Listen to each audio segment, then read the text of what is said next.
옛날 옛적 경상도 어느 한적한 고을에 제법 이름난 양반 가문이 있었습니다. 그 집의 마님 윤씨는 나이 28, 고을에서 손꼽히는 미모를 자랑하는 여인이었지요. 흰 달빛을 닮은 고운 피부에 먹으로 그린 듯 가지런한 눈썹, 가을. 하늘처럼 맑고 깊은 눈동자를 가진 윤씨는 어딜 가든 사람들의 시선을 한몸에 받았습니다. 그러나 그 아름다운 얼굴 뒤에는 늘 옅은 수심이 감돌았지요. 남편 박 대감은 풍병으로 자리에 누운 지 오래였습니다. 긴 밤이 찾아오면 촛불 하나만 켜진 빈방 안에서 윤씨는 홀로 창밖을 바라보곤 했지요. 뜨겁게 타오르는 무언가를 원하면서도 그것이 무엇인지 스스로도 감히 이름 붙이지 못하는 욕망. 윤씨는 그것을 가슴 깊이 눌러담고 오늘도 촛불을 불어 껐습니다. 그러던 어느 날 아침 늙은 머슴 막스의 영감이 허리를 다쳐 쓰러지고 말았습니다. 가을 거지가 코앞인데 허리 힘 하나 제대로 쓸 머슴이 없으니 보통 문제가 아니었지요. 몸종 폭순이가 조심스럽게 입을 열었습니다. 마님, 아랫마을에 돌쇠라는 머슴이 있는데 힘이 장사라 하옵고 무엇이든 시키는 대로 잘한다옵니다. 데려오너라. 다음날 아침 폭순이가 데려온 돌쇠를 처음 본 순간 윤씨는 자신도 모르게 숨을 멈추었습니다. 키는 훤칠하고 어깨는 넓고 햇볕에 그을린 구릿빛 피부 위로 굵은 핏줄이 선명하게 드러나 있었지요. 양반과 마님 앞에 선 머슴치고는 지나치게 당당한 눈빛이었습니다. 돌쇠라 하옵니다. 몸바쳐 일하겠사옵니다. 목소리마저 굵고 낮아 마당 한켠 감나무 가지가 살짝 흔들리는 듯 했습니다. 윤씨는 냉정한 얼굴을 유지하려 했지만 귓불이 살짝 달아오르는 것만은 어쩌지 못했지요. 돌쇠는 시키지 않아도 알아서 했습니다. 어느 저녁 박 대감의 약을 다리러 부엌으로 가던 윤씨는 우물가에서 돌쇠가 우통을 벗고 몸을 씻는 모습을 마주쳤습니다. 달빛이 돌쇠의 어깨 위로 쏟아졌지요. 윤씨는 그 자리에 못 박힌 듯 멈추었습니다. 아궁이 불길이 활활 타오를수록 윤씨의 가슴속 열기도 함께 타올랐지요. 겨울이 오기 전 박 대감이 세상을 떠났습니다. 장례가 끝난 날 밤 윤씨는 홀로 마당에 나와 섰습니다. 겨울 하늘의 별이 총총했지요. 처음으로 혼자가 된 순간 윤씨의 눈에서 드디어 눈물이 흘렀습니다. 등 뒤에서 인기척이 느껴졌지요. 마님. 돌쇠는 그 한마디만 했습니다. 찬바람이 윤씨의 뺨 위 눈물을 조용히 닦아주었지요. 두 사람은 한참 동안 말없이 같은 하늘을 바라보았습니다. 봄이 찾아오자 두 사람의 거리는 조금씩 좁혀졌습니다. 어느 봄비가 쏟아지던 밤이었지요. 윤씨가 우산을 들고 핏속으로 나가 돌쇠 곁에 섰습니다.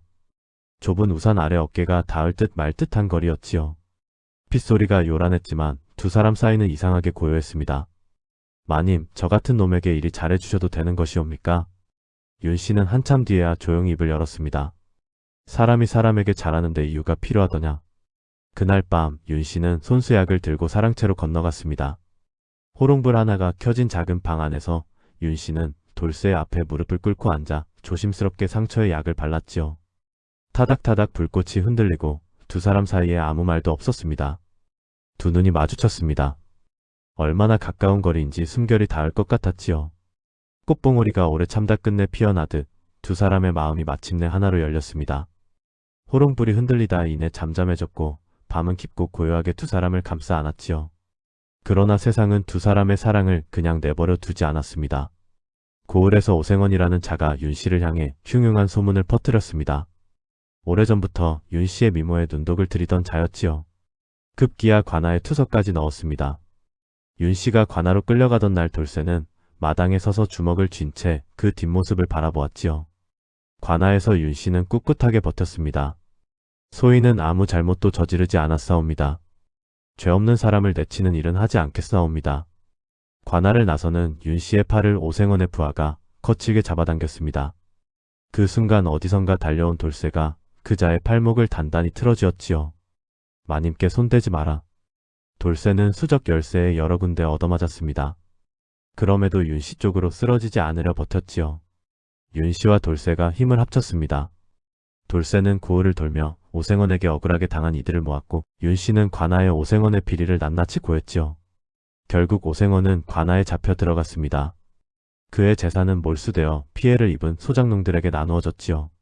노을이 온 하늘을 주홍빛으로 물들이던 그날 저녁 돌쇠가 윤씨의 곁에 나란히 섰습니다. 이제 괜찮으시겠사옵니까, 마님? 내 덕이다. 아니옵니다. 마님이 용기를 내셨기 때문이옵니다. 그 뒤로 돌쇠는 고을 끝에 작은 땅을 일구어 자작농으로 자리를 잡았습니다. 더 이상 머슴이 아니었지요. 그러나 윤 씨의 곁에는 여전히 이웃으로서 머물렀습니다. 세상이 허락한 만큼의 자리에서 두 사람은 그렇게 서로의 곁에 있었지요. 눈빛 하나, 짧은 침묵 하나, 스쳐 지나가는 손끝 하나에 담긴 언어로 말이지요. 옛말에 사람의 마음은 신분을 가리지 않는다 했습니다. 사람을 사람답게 만드는 것은 신분도 재물도 권세도 아니지요. 진심으로 누군가를 위하고 그 마음을 묵묵히 지켜나가는 것, 그것이야말로 어떤 신분보다 귀한 것이 아니겠습니까? 다음 영상을 빠르게 만나 보시려면 좋아요와 구독을 눌러주세요. 그럼 더 재미있는 영상으로 찾아뵙겠습니다. 모두 행복한 하루 보내세요.